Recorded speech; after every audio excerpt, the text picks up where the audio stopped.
Jangan sombong lah kau, bicara-bicara kritik-kritik kau, you have done nothing.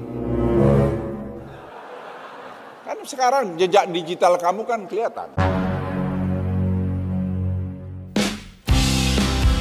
Oke, assalamualaikum warahmatullahi wabarakatuh. Selamat datang kembali di channel Sarjana Politik. Gimana kabar kalian hari ini? Saya doakan kalian selalu sehat dan dalam lindungannya. Oke guys, langsung saja ya, kita akan berkomentar mengenai Opung Luhut yang mengkritik para pengkritik negeri ini.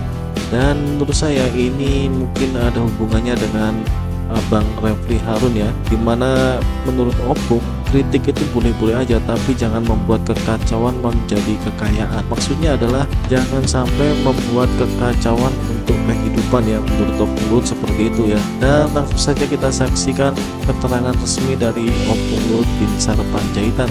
Terima kasih, selamat menyaksikan. Kita harus kompak itu. Kita harus saling mengingatkan, bukan tidak boleh dikritik, kita berikan kritik-kritik membangun untuk Republik Indonesia. Orang waktu e-katalog main, pertama saya ingat 2 tahun yang lalu, semua pesimis dengan hari ini. Anda lihat tadi angka-angka itu. Walaupun kita belum semua puas, karena saya minta Pak Teh, audit itu, benar nggak buatan dalam negeri? Terus beliau bilang, Pak, iya mah ayah keneh, saya bahasa Sunda lagi. Ini ada juga yang masih tak jelas ini katanya. Saya bilang gas saja, saya bilang sama dia. Saya takut kamu, gas saja. Kelapa sawit sama juga gitu. Gas saja saya bilang. Kenapa? Sepanjang kita tidak ada konflik of interest dan itu kepentingan nasional, kenapa mesti takut? Kan kita yang punya. Kan kita buat untuk sama-sama.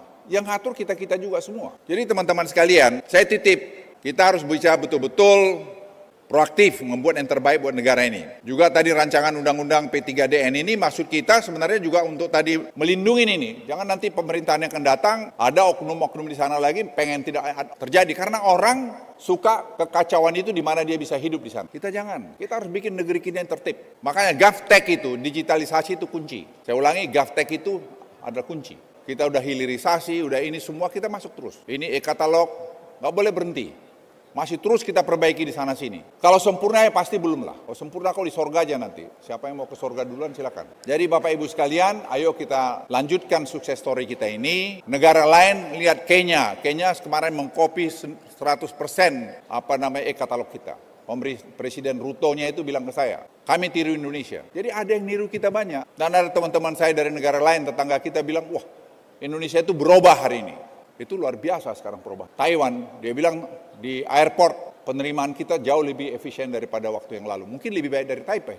Jadi banyak perubahan, tapi yang kurang ya masih banyak juga. Ya terus kita perbaiki ini semua. Saudara-saudara sekalian, itu dari saya dan sekali lagi terima kasih kepada Pak Agus yang telah menyelenggarakan ini luar biasa. Lihat aja hotel ini kan semua ini buatan dalam negeri. Bisa. Ya, jadi saya berharap kita semua harus bangga jadi orang Indonesia. Ya kita kritik bangsa kita, tapi kritik yang membangun. Jangan kritik merasa semua jelek.